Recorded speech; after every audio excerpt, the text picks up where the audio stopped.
All right, everybody, we're going to get started and then answer any questions that you all have about Chicken Fab. I'm Chef Coloma. I teach at Apollo High School. Today I'll be showing you the Chicken Fab and what the update is. And then the next session will be about mise en place and all the knife cuts. Okay, real quick show of hands, how many of you all are brand new? Never competed? Perfect. So just kind of like putting you all at ease, just remember like the majority of you who are competing, culinary is a little different than competing like a sport. With a sport, most of the time you're with a team. With every single one of the Proficiency and Star events, you are by yourself. So it's basically taking your skill set, your knowledge, your technique, your little makeshift kitchen and going to somebody else's kitchen and doing what you need to do, whether it's a 25-minute or a 3.5-hour competition. That's basically what it is. So just like what Chef Morris had said, the way that you practice is going to be the way that you're going to compete. Don't change anything. The way that I do it is very different. It may be different than how your chef instructors are teaching you, but again, to each his own, right? The only thing I'm going to show you today is kind of reiterate what the sanitation parts of it, what the new update is, which is trussing, and also how to label everything to make sure that you get all the points. Make sense to everybody? All right. So, just like Chef Moore said, are you all gonna bring your own chickens? No. No. Please do not bring any of your chickens. All right. They will give it to you. One of the biggest changes this year is going to be that they're going to give you 2 chickens instead of just the 1. So, how many of you all show of hands? How many of you all know what trussing is? Perfect. All right, so this is going to be a little interactive. I want to see like what you all know. You all are advanced students. A lot of what I ask you is going to be kind of like interactive. See what you know common knowledge-wise. And then for those of you who don't know the answer to that, you have now up until March to kind of like figure it out, learn what it is, get you going. Okay. So first thing I did, what did I do first to the chicken? Pat it dry. Why did I pat it dry?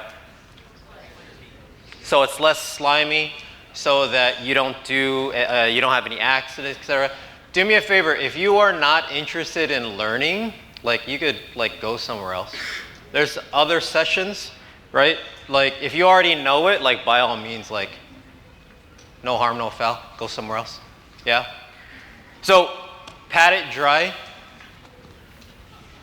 1, 2, 3, 4, 5. Do me a favor. You 5, you 4, and then you in the back. Go step outside real quick. Serious. No, the one to the left of you, and the entire first row.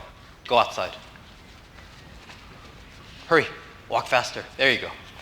All right. So when you pat it dry, be careful. Notice I'm wearing gloves so that you don't cross-contaminate. Even though nothing's happening, you're not going to use it. You want to make sure that the judges know that you are like nice and sanitary. Does that make sense to everybody? All right.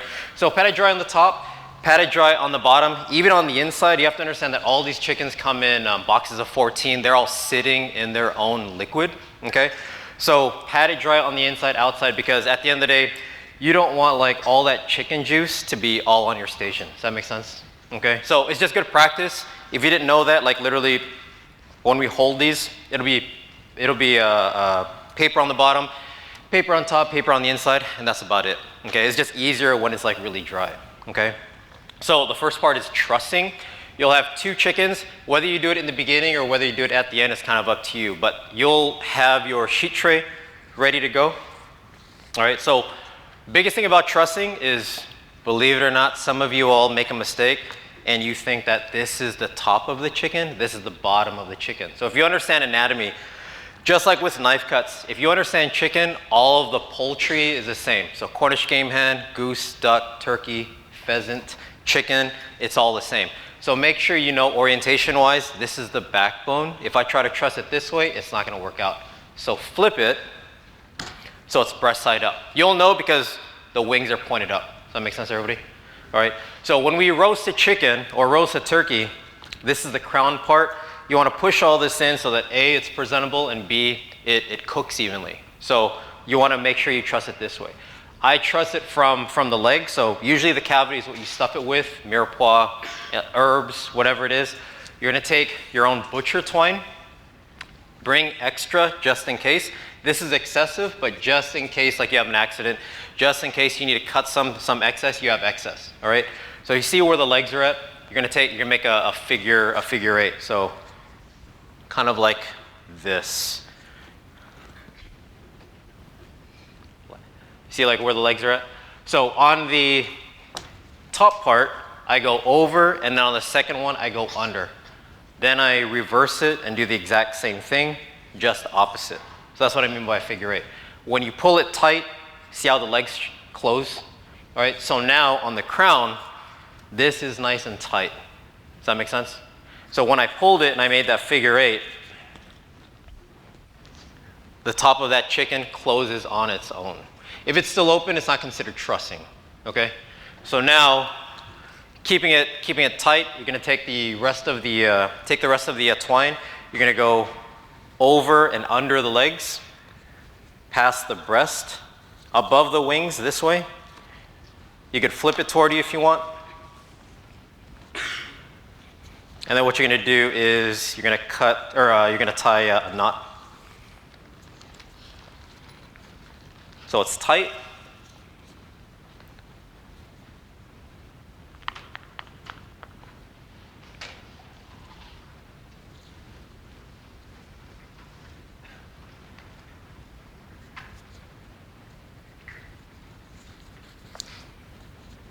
And then any excess, cut it off.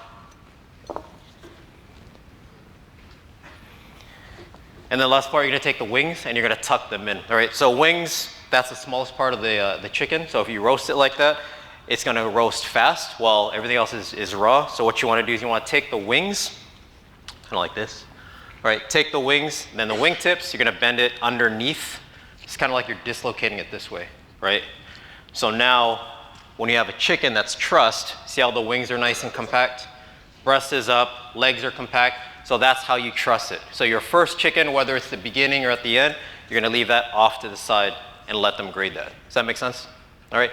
If you Google a whole bunch of stuff about trussing chickens, there's a whole bunch of fancy way that chefs do it. There's a very popular chef steps way.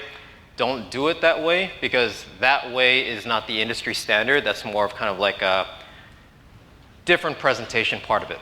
And it's not gonna look like this, all right? So when the judges come around and they're looking at it, they're gonna look at how I'm doing it. The chef steps way and other ways, they take the legs and they actually pull it out that way.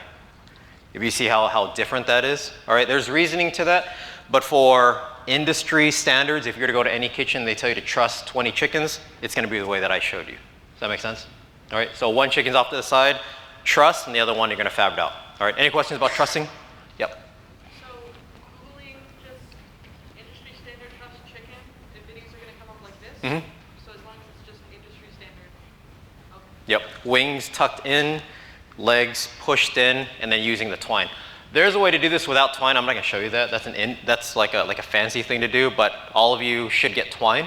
Yeah, try it like that. But if you wanted to, just kind of like FYI for those of you who are savvy, if you don't have twine, you can still truss. You can go, see how you have like the excess skin this way? So all I'm doing is cutting like a little hole in both sides. You can cross it this way.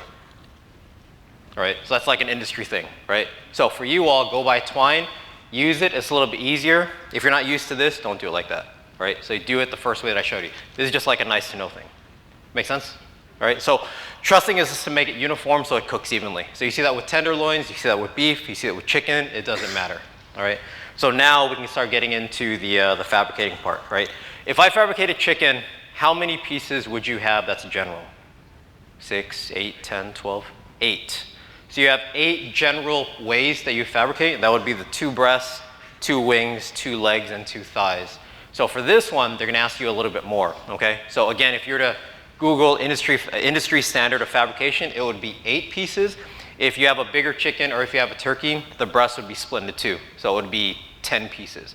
This one requires a little bit more, all right? So first what I'm gonna do, I'm gonna start off with the dark meat. So dark meat is the legs and thighs, it's on the bottom of the chicken.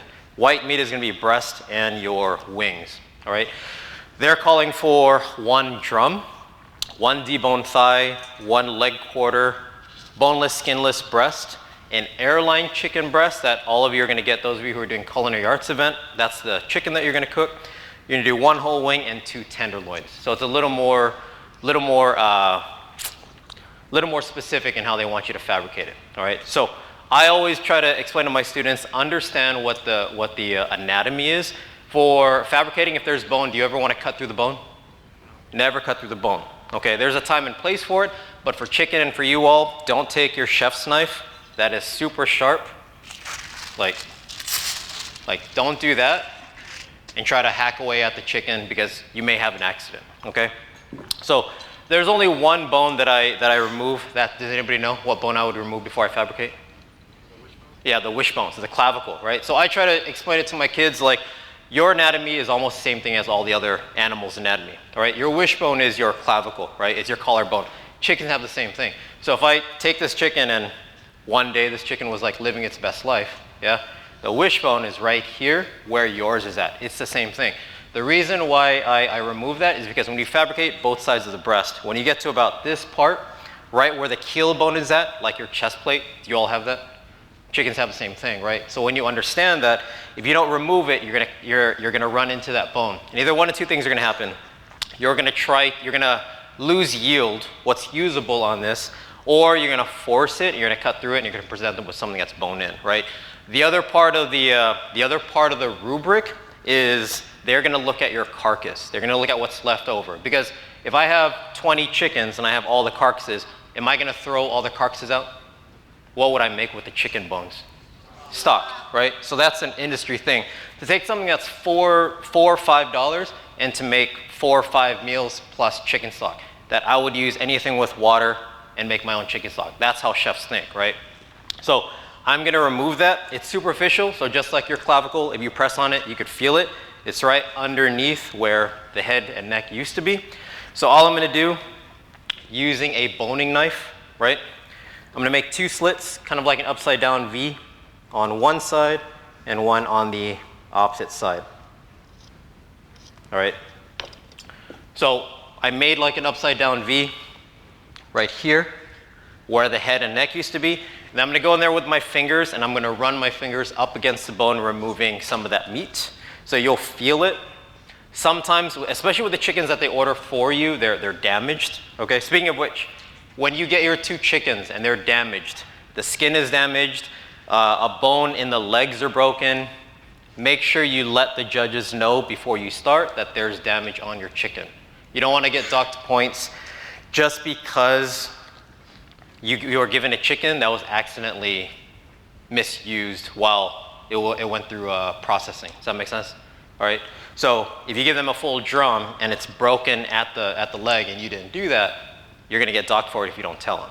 Okay. So I want left and right wishbones. If you think about it, it's connected to the keel bone, which is the chest plate. All you have to do is kind of like remove it with your fingers and you'll get like a perfect wishbone like that. Sometimes it's in 2 pieces because sometimes it breaks, but if it's good chicken, it'll be that. So remove this so that you can get through the fabricating part. Make sense? If you don't, no big deal, but again, you're gonna see like how much yield I get when I fabricate the 2 sides of the breast. Okay, so starting off with the quarters, see all this excess skin, all right? So all you're gonna do is you're gonna cut through 1 and 2. So what that does is exposes all that meat, right? So this is the leg. Legs are connected to your thighs, just like you have a lower part of the leg, you have a thigh. I need to get through joints. So when you fabricate through any type of protein, joints are good. Joints are just basically cartilage. It's soft on your knife. If you're sitting there and you're like sawing at it, you're cutting through bone, reset, take a look at where your knife is at, all right? So the joint is a ball and socket joint, just like how we have ball and socket joints. It's like right here in the hip. If you don't pop out the joint to expose it, you're gonna sit there and you're gonna be like sawing at it, waiting for it to separate. That doesn't work. So you could see where this is at, right? I can't see where my joint is. This is always a fun part if you've never fabricated chicken. Take the joint and dislocate it. So all I'm doing is taking my hand, taking the quarter, which is the leg and the thigh connected. And this is the fun part, listening to it, just like that. Oh, look at how interactive that is. Isn't that fun? So, how many legs does a chicken have? 2. How many wings does it have? How many breasts does it have? How many thighs does it have? So it's the same thing. What you do on one side is going to be the exact same thing. So do the exact same thing, just like that. You'll see the joint. right there, okay? So now, when you're there, you're gonna hold it up because now I wanna see where that joint's at. You dislocated it. You're gonna take the knife, run it all the way through, and you should not fight with it. That make sense? Okay? So a leg quarter is white meat or dark meat, everybody? Dark meat. So this is intact. If I get a chicken that's kind of like messed up or I cut too much excess skin, I can shape it, I can fabricate it if there's too much skin, but this is pretty solid already by itself. So your first knife cut will be a leg quarter. Next one, I'm gonna remove this side the exact same way. All right, so hold it up just so you can see where that joint's at. All right, so now what they want, they have a boneless chicken thigh and they want one drum. So here's the fabricating part. If you all take a look at, can you all see this? So if you take a look at the drum and you take a look at the thigh, there's a fat line off to the side that gets thicker, then it gets thinner. All right, that's your natural parting of where it naturally separates. If you flip it upside down, you could see a line of fat right here. Can you all see that? That is also where it naturally separates. So think of it kind of like the kneecap. That's where you're trying to get through, right? So when I take a look at that line, that's my guide. If I take a look at the skin, that's my guide. If you take your hands, everybody make a fist just like this. You know your knuckles? If you can't find it, or you're questioning, you take your opposite hand and feel in between that knuckle. That's what a joint feels like. So anytime you're fabricating any chicken or any type of poultry especially, I want to go in between that joint, all right? So when I'm feeling for that joint, you'll notice that it's over that fat line. How many of you all knew that? Yeah, so when you look at that fat line and you're unsure, notice that I'm keeping my finger on that joint. It's over the fat line. Take your knife. All you have to do is go through it. Should cut relatively easy. Now you have a drum.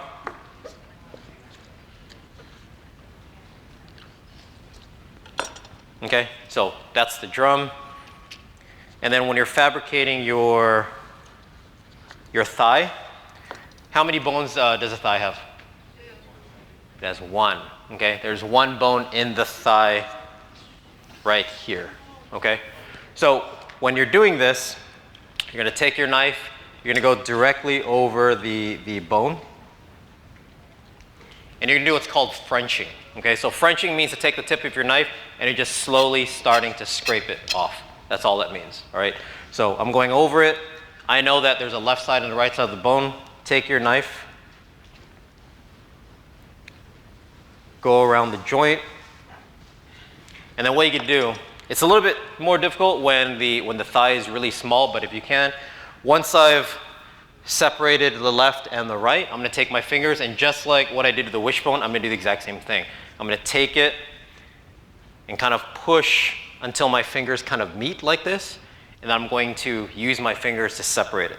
Once I have kind of like this hole, I'm gonna take my knife, go through that hole, go through one side, lift it up, all right, kind of like a lollipop, all right? Then you're gonna take your knife and you're gonna continue to French it. So take your knife, scrape off the bottom of that meat until it gets to the bottom of the bone. When it gets there, stop. Now you have your chicken thigh. Make sense, everybody? Without having to mess with any of the bone. Okay? This is usable. Again, what are we going to use for this? Stock. So do not throw it away. You're going to show your judges that you understand that I have value in this in a commercial kitchen. Put this in your half 200, your half 400, your perforated, whatever that you're using to throw your carcass in there. Make sense? Everybody cool? All right, so now you have your two breasts, you have your two wings. If you understand anatomy again, this is the second major part. So what separates the breast is the keel bone, all right? That's the sternum. Then the sternum is connected to the ribs. It's the same thing. So when I go through and I make my initial cut, when my knife stops, I'm running into ribs. Do I want to continue and cut through the ribs? I don't, not for this.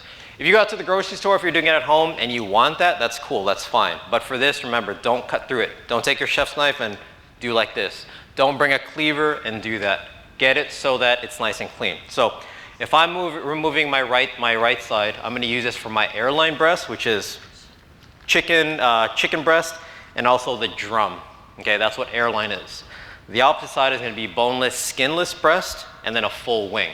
So make sure on one side you keep the wing intact. Make sense? All right, so right side is going to be my airline. I'm going to feel for that keel bone. It's right in the center. It's superficial, meaning it's close to the skin. If I take the spine of the knife, you can kind of hear it. Okay, just like if you were to take your hand and knock on your sternum, it's right here. So feel for where that's at. I'm going to remove the right side, so my knife is going to go on the right side. Don't go on the left side because you're going to cut into the sternum that has cartilage in it. So right side, take your knife, long even strokes all the way down. As it opens up, you're going to notice that it only takes a few slices to get down to where the ribs are at. If my wishbone was still there, my knife would stop about right here, right? But now it goes all the way down to where the neck is at. All right, so that's what we refer to as usable yield. We want to make sure that when we're serving the chicken that all that chicken is on here, right? If the chicken is still left there, it's not going to hurt the stock. The stock is going to be intact and it's going to taste good, but for it being usable, right, we want to make sure that all that meat is on the airline breast. So coming down to where the neck is, all the way to the bottom of the crown, then you can do one of two things. If you take your knife, you can kind of go across and shave up against where the rib cage is at. Midway through, you could pick up and do the exact same thing so that that wing stays intact. Some people like to do this and flip it and make kind of like an L cut. So you're making kind of like 1 and 2, because eventually your knife cuts are going to meet. It's up to you. It's whatever it is that you want to use. Notice that when I'm doing this, for the longer pieces of protein, I'm using longer strokes of my blade. That's 8 inches. For anything that's like really fine, like Frenching, I'm using the tip of my blade so that I can keep everything nice and intact. If you don't do it like that and you take it and you just haul it, it'll look like a dog got to it. It'll look kind of mangled. And when you cook it, it's going to show in your work. Does that make sense to everybody? All right. So I went all the way down to the rib cage. Midway through, I'm going to lift up where the wing is at. See how I kind of like have a grasp of it? All right. So I'm going to shave, watching your fingers, because notice where the blade is pointed. I'm going to finish off. And then what I'm going to do is I'm going to make sure that I go in the middle of that joint where my wing is at. Okay? So this part of the chicken is your ball and socket joint of the shoulder. I separated it so that I can find it, so that when I separate the breast, the chicken wing is still attached. Does that make sense to everybody? All right. If you don't do it like that, it's really easy to get through this and mistake one for the other. So now, when we talk about yield and what they're grading you on, this entire part, all of it, all the meat is pretty much gone. There's a little bit there, but for the most part, that's pretty fabricated. Okay. 2 things you have to do. You have to remove the tenderloin. So the tenderloin right here is on the bottom of the breast. So how many chicken breasts are there? So how many tenderloin are there? There's 2. So you'll see a tendon that runs through. It goes straight up, pointed at the wing. One side it naturally separates. If you're a fan of Raising Cane's, this is the reason why it's expensive. This is the reason why you're standing in line, because they're using this, they're breading it, and they have to fry it from raw. All the other places, McDonald's, Wendy's, it's all chunked and reformed meat, right? So that's the reason why. One side it lifts up. You're gonna take your knife, naturally separate it, one side, 2 sides. This is the part that Raising Cane's uses. Make sense? How many of you all didn't know that? Okay, a lot of people think that it's just chicken breast and they cut it. They fabricate it and they use this part. That's why they're all uniform. Okay, so there's one tenderloin right here. Last part that I have to do is the airline. All right, so airline chicken breast is going to be the chicken breast with the drumette. So if you take a look at a wing, the drumette is bone right here, and then the flat is here. So for those of you who go to like Buffalo Wild Wings, they have this split already. There's a drumette and there's the wing. A full wing is still connected. Does that make sense?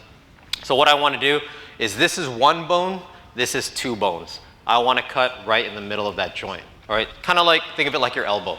I'm cutting through the elbow of the wing. So hold it open, you can see where it bends.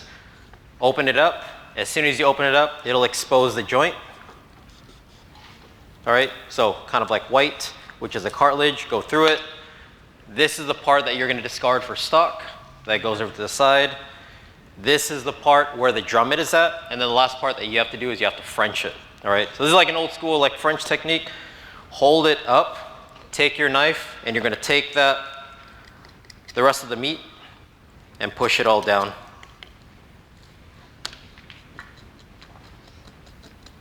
Sometimes there's a tendon that's holding on to it because it's connected to the top. Give it a quick cut, release it, and do the exact same thing.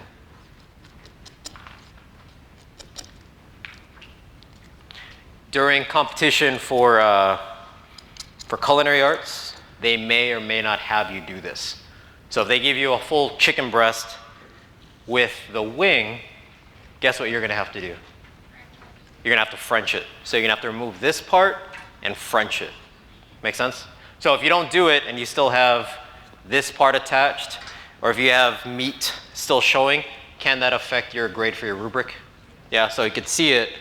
You have bone exposed, meat is down, chicken breast. If there's excess skin, trim it up. So this is what's referred to as an airline chicken breast. Make sense? All right. The thing about this is, can a machine do this?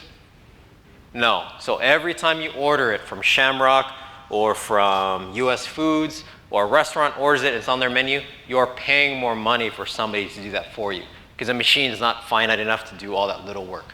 So think of it kind of like that. All right. Last part is the boneless, skinless. So doing the same thing, just on the left. Look out for the keel bone. Actually, for this one, because they want one full wing, I'm just going to remove the wing already. Notice I'm holding it up, kind of like this. It's a ball and socket. So as soon as you hold it up, you have gravity kind of helping you out. Take your knife, go underneath its arm, underneath its wing. As soon as you cut, you're going to see where that joint's at. You'll feel it pop open by itself, because what's holding that joint together is just meat. As soon as you cut it, it's going to release just like this. So hold it open, right? Go over it, and you're just going to kind of scoop this way. And you should not have any problem like cutting through this, all right? They want this intact. For some, depending on the restaurant, we remove this part of it, all right? But for this particular competition, they want the drum, they want the flat, and they want the wing, all right? So if you take a look at it, like again, where it kind of like anatomically works, like it's kind of, some people like that, some people don't. It's all right. So this is where you are going to present, all right? So one wing, just like that. Last part is going to be your chicken breast. So same idea, go down the keel bone.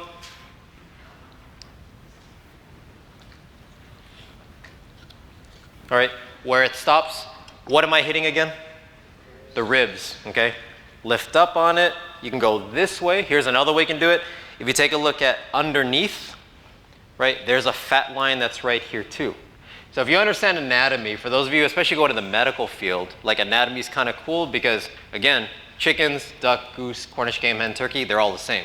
So it doesn't matter how big or how small the poultry is, it's the same fabrication, okay? So I'll do the opposite way.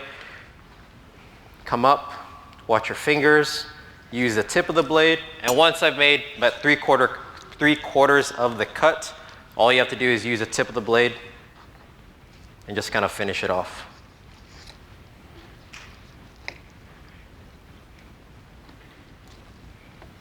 All right, take a look at it. Make sure that all the skin is intact. If there's any excess, cut it off. And what do I need to remove from the last chicken breast? Not the skin. I'm going to lose the tenderloin, okay? So remember, tenderloin is underneath.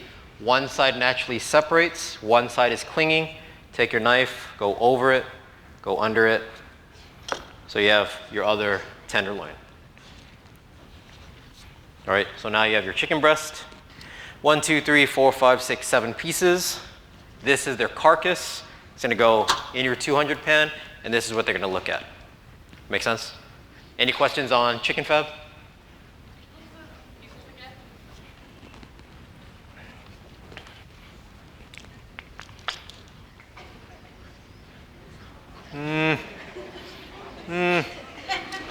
Hold on. No. What piece is this, everybody? Nah. Everybody say it after me. Drum. What meat is this? White or dark? Boneless, skinless. White or dark? Chicken. Quarter. All right, remember the quarter is always a thigh and the leg still connected. Is this white or dark meat?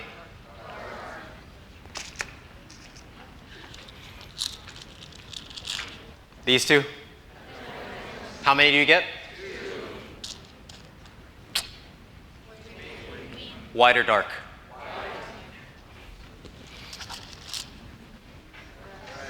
White or dark?